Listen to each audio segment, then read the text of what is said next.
C'est l'heure du journal de l'Afrique. Soyez les bienvenus sur France 24. À la une ce soir, le sort des étudiants africains en Ukraine. Un grand nombre d'entre eux ne sont pas parvenus à quitter le pays. Certains affirment ne pas avoir été autorisés à passer la frontière polonaise. L'UA se dit préoccupée par la situation et de nombreux pays tentent d'évacuer leurs ressortissants. On écoutera des témoignages et l'analyse de Gauthier Rybinski. Et nous parlerons également du positionnement des pays du Maghreb dans ce conflit, la position neutre de la Tunisie, l'appel au dialogue du Maroc et le jeu d'équilibriste de l'Algérie qui est courtisé pour son gaz mais qui ne doit pas froisser son allié historique, la Russie. Décryptage de notre invité Hasnia Abidi, politologue et spécialiste du monde arabe. Depuis quelques jours, des images et des témoignages affluent sur les réseaux sociaux. On y voit des étudiants africains bloqués en Ukraine à qui on interdit l'accès au train, des étudiants qu'on empêche de passer la frontière polonaise pour fuir la guerre. Nous avons pu contacter quelques étudiants. Beaucoup nous confirment les faits mais refusent de témoigner tant qu'ils n'ont pas quitté l'Ukraine. Nous avons pu joindre le président national des Ivoiriens d'Ukraine, Husseini Sidibé. Son pays a affrété des bus à la frontière polonaise pour aider à l'évacuation de ses ressortissants. Mais pour le moment, la situation reste compliquée. Écoutez-le, il répondait aux questions de Célia Karasena. Et cette différence de traitement entre Européens et Africains s'est aussi invitée à la tribune de l'ONU. Écoutez à ce propos l'ambassadeur du Gabon aux Nations Unies. Voilà, vous l'avez entendu, la situation inquiète l'Union africaine qui a condamné dans un communiqué, je cite, le traitement différent, inacceptable, choquant et raciste.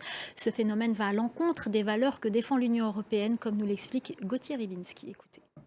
Vous parliez de ces comportements racistes aux frontières de l'Ukraine et de la situation des étudiants africains, mais il faut tout de même préciser qu'il y a d'autres qui témoignent de solidarité des Ukrainiens qui fuient à leur côté. C'est le cas d'un jeune Congolais.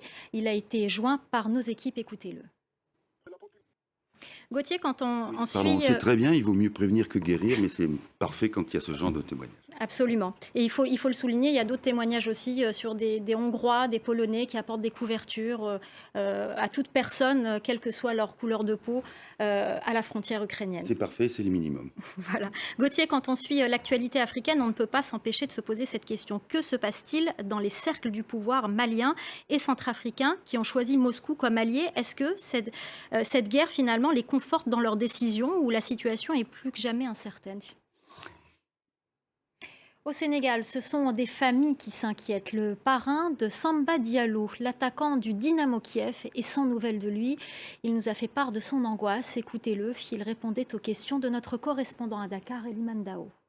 C'est une situation... Qu'en est-il du Maghreb? La région est indirectement touchée. On a vu des familles marocaines faire un sit-in à Rabat pour demander aux autorités de rapatrier leurs enfants bloqués en Ukraine. On a appris également la mort d'un jeune Algérien dans les bombardements en Ukraine. Comment ces pays se sont-ils positionnés vis-à-vis de ce conflit? Écoutez l'analyse de notre invité Hasnia Abidi, politologue et spécialiste du monde arabe. Il était avec nous tout à l'heure. Voilà, c'est la fin du journal de l'Afrique. Merci à vous de nous avoir suivis. Merci aux équipes en régie. Merci à notre chef d'édition, Célia Karasena.